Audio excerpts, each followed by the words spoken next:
I thought tonight we played well together as a team for 35 minutes.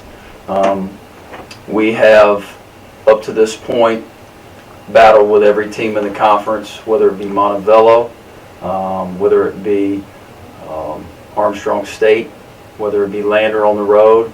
It seems to be a common theme that around the 5 to 6 to 7 minute mark, we've struggled to put ourselves in a fifth gear.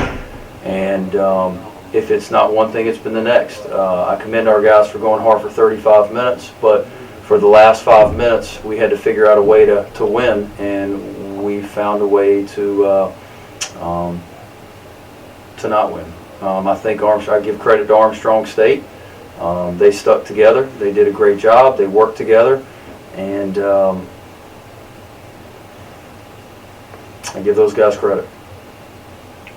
All right, Coach. And obviously Ethan McKee scored 22 points for them in 22 minutes. Was there something that you guys saw from him in particular that you guys were struggling with, or was it just a matter of him getting open?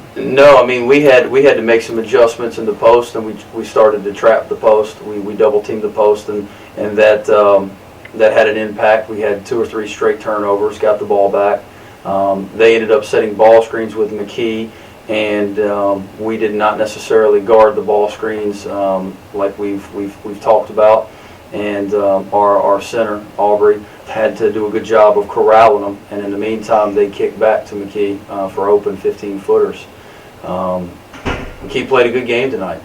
We tried to make some adjustments, and they battled and made some adjustments back at us. We ended up trapping the ball screens to disrupt their flow, because that's what they do. They set a lot of ball screens, and we wanted to make sure that we change the style and change the tempo and the continuity of what they were going to see.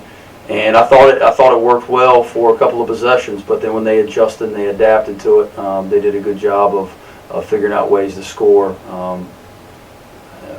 from our adjustments. All right. And along with that, you guys kind of went down low a little bit more on offense than you have recently. What led to that, and what did you see from that strategy? Well, our strength is our post play.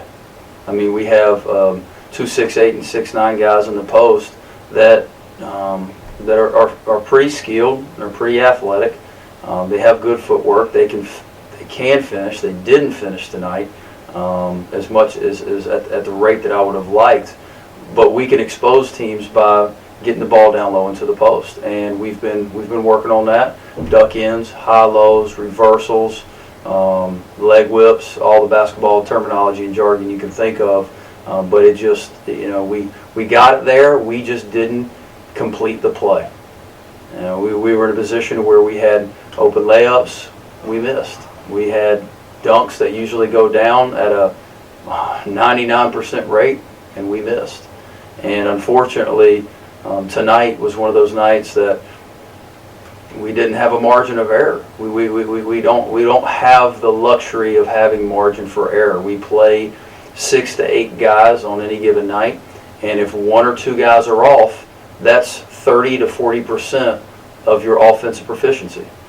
And tonight we were a little off with a couple of guys, and I love them to death, and they did a good job, but that we just didn't finish plays at the rate that we needed to. And where do you hope the team kind of goes from here, or takes from this game? Well, I mean, you can go 1 or 2 directions, right? You have a decision to make when we get back to the drawing board. We get back to practice tomorrow. We can say, "Oh, woe is me."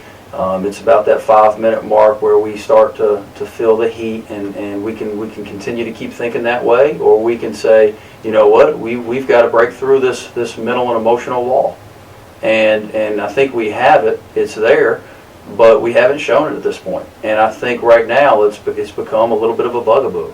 I mean, the guys have a feeling that once we get late in the second half,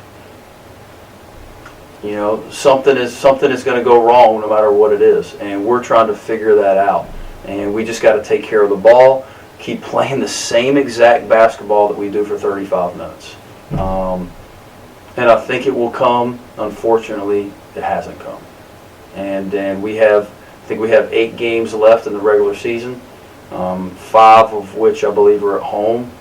And these home games are these are non-negotiables. We have to be in a position to win our home games, and we have not protected our home court as much as I would have liked. And there's no beating around the bush. I'd tip my hat to Armstrong State, but we lost the game as well.